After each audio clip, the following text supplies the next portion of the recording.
সালাউদ্দিন আইয়ুবী রহমাতুল্লাহি আলাইহি বলে মুসলমানের প্রথম কিবলা বাইতুল মুকাদ্দাস, ওটা যখন ফাতাহ করার একদম ধার প্রান্তে চলে গেছেন, এমন সময় ওনার কাছে খবর আসলো।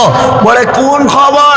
বলে শুনো, ফ্রান্সিস বাহিনীরা লক্ষ লক্ষ সেনাবাহিনী নিয়ে আসতেছে, নৌপথে সমুদ্র পথে ওরা আসতেছে, যদি চলে আসে আর বিজয় করতে পারবে না। তো উনি চিন্তা করলেন, মালিক আমার তো আপনি ছাড়া কেউ নাই, সামান্য কিছু লোক লইয়া আমি ফাতাহ করতেছি, বিজয় করতেছি বাইতুল মুকাদ্দাস, আপনার ঘর রক্ষার জন্য জীবন উৎসর্গ করে দিতেছি। মসজিদে ঢুইকা পড়ছেন, খবর যখনই পাইলেন বলে হ্যাঁ মসজিদে ঢুইকা গেলেন, মসজিদে ঢুইকা পড়া গেলেন সেজদায়। ওই সেজদায় পড়া চোখের পানি জড়ায় জড়ায় বলে, মালিক আমি ফাতাহ কি করব তুমি ওইটা জানো, তোমার সম্মান রক্ষার জন্য এখানে আসছিলাম, শুনলাম বাহিনী আসতেছে, কেন তুমি পাঠায় না, শায়েস্তা করো না? বলে মালিকের কাছে ওটা অভিযোগ জানায়। সারা রাত যখন অভিযোগ জানাইলেন, সকাল হয়ে গেল, উনি বের হইবেন, বের হইতে দেখান মসজিদের দরজার মধ্যে প্রথম গেইটের মধ্যে একজন আল্লাহওয়ালা এসে হাজির। বলে আল্লাহওয়ালা চিৎকার দেওয়া, বলে আবশিরিয়া সালাউদ্দিন, সালাউদ্দিন তুমি সুসংবাদ নাও না? বলে কোন সুসংবাদ? কেন সুসংবাদ নিব? বলে তোমার চক্ষু পোড়া কেন, লাল হয়ে আছে কেন, কোনায় পানি কেন, কেন নিচটা কালো হয়ে আছে?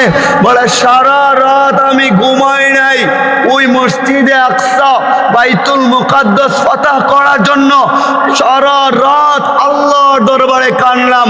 বলে সুসংবাদ তো এজন্যই, তোমার চোখের পানির কারণে বলে ওই ফ্রান্সিস বাহিনী সবাই ঝড় তুফান আসার কারণে ডুইবা চলে গেছে দুনিয়া চাইরা। বলি না সুবহানাল্লাহ।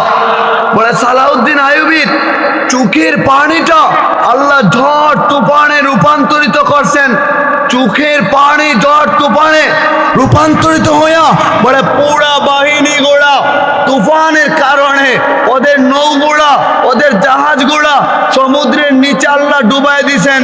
তো বলেন ক্ষমতাটা কার?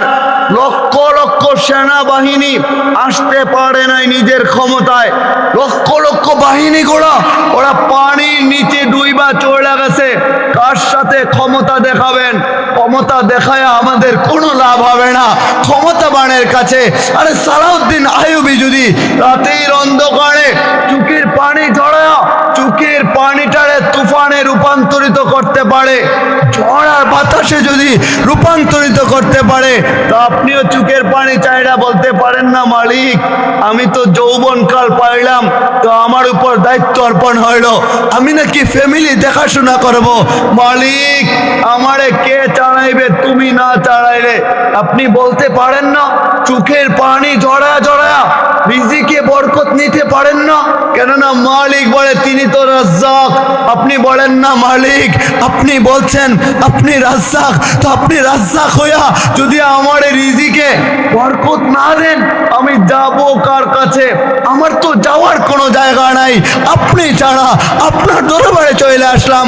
চোখের পানি ফেলায়া ফেলায়া বলেন না মালিকের কাছে, মালিক আমি ঋণগ্রস্ত, আপনি কি দেখান না আমি যে ঋণগ্রস্ত, আমার ঋণ পরিশোধ করা দেন না? আরে চোখের পানি ফেলায় পড়া আল্লাহর কাছে বলেন না, আল্লাহ অমুক ব্যক্তি জুলুম করলো, আমার জমি কায়দা নিল, তো আমি তো ছিলাম না বটে, ও আমার জমিনের আইল কাইটা নিল। আইলই তো বলেন আপনারা, ওই যে জমিনটা বাঁধা হয় এটাকে আইল বলেন না? আমাদের সিলেটি ভাষায় আইল বলা হয়। বলে আপনি বলেন না মালিক আমার জমিনের আইল কাইটা নিল, আমি ছিলাম না বটে, তো আপনি কোথায় ছিলেন? আপনি কি দেখান নাই? আপনাকে কেন রাখা হলাম? আরে আপনি দেখান ক্ষমতা, আল্লাহকে বলেন আবদার করেন মালিকের কাছে, ওইভাবে নিজেকে বানায় নেন না, মালিক আমার সন্তানকে হত্যা করে ফেললো জালিম বাহিনীরা, আপনি কোথায় ছিলেন? আপনাকে রাখা গেলাম, সন্তানের দায়িত্ব আমার না, ওটা তো আপনার দায়িত্ব।